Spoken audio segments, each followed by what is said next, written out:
Before Batman went dark, gritty, and super realistic with Chris Nolan, he could have been even grittier and even more realistic, courtesy of director Darren Aronofsky, who was going to cast Joaquin Phoenix, yes, the very same Joaquin who would play Joker about 20 years later, in a role that was meant to not sell toys for Batman. This was going to be Batman as anti-kid friendly as you can get.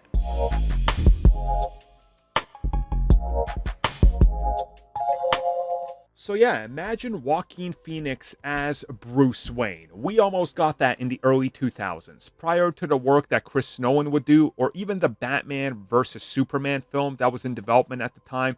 Darren Aronofsky did a couple passes on his version, which was Batman Year One, and he was going super realistic. Like, we are talking about no extreme bat gadgets, like the grapple hook was a normal grapple.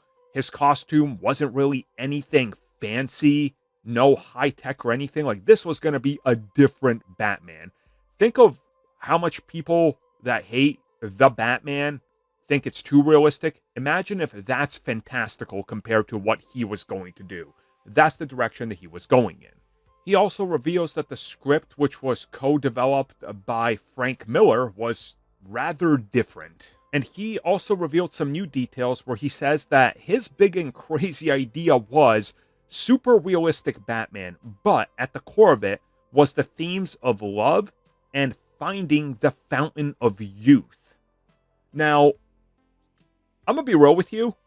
I think this could have worked in a very weird way where you kind of take Batman and the way that the concept art looked, it almost looked like it was in its own universe, not like entirely a period piece, but sort of something like that.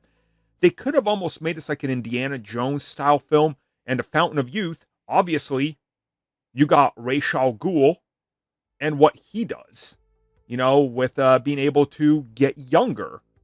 So I think that there could have honestly been something here while he talked about it that could have worked.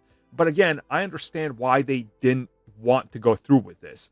And furthermore, he also talked about how his Batman was going to be pushing the limits of ratings, and this was definitely going to be something that wasn't going to sell any action figures or even be considered for something like that, which again was exactly what WB didn't want.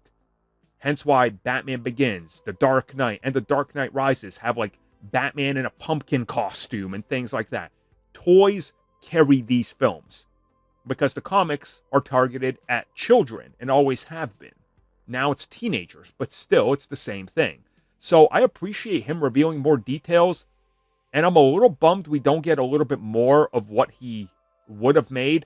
But at the same time, I'm not going to say I wish his got made over Batman Begins, as Batman Begins, in my opinion, is perfection. So I'll take what I got. Thank you for checking out that video, and thank you for your continued support. Feel free to like, share, subscribe, do whatever you will, and if you're so inclined and would like some additional content from us, which includes unfiltered content and bonus discussions, we do offer exclusively in our member section. We hope to see you there. So thank you for watching, and have a good one.